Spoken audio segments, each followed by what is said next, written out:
Yote haya yanaonyesha kipaumbele tulichokiweka katika elimu, lakini kwa kutambua kwamba tunawajengea uwezo vijana tunapowapa elimu. Tutaendelea kujenga uwezo katika elimu.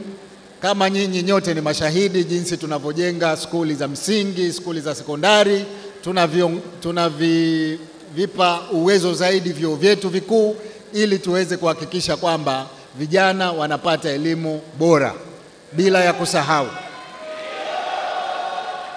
kusahau elimu ya ufundi.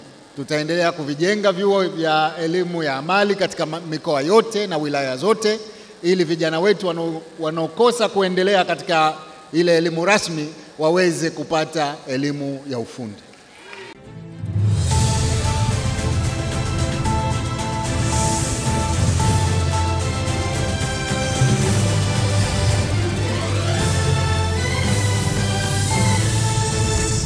Neema ziendelee.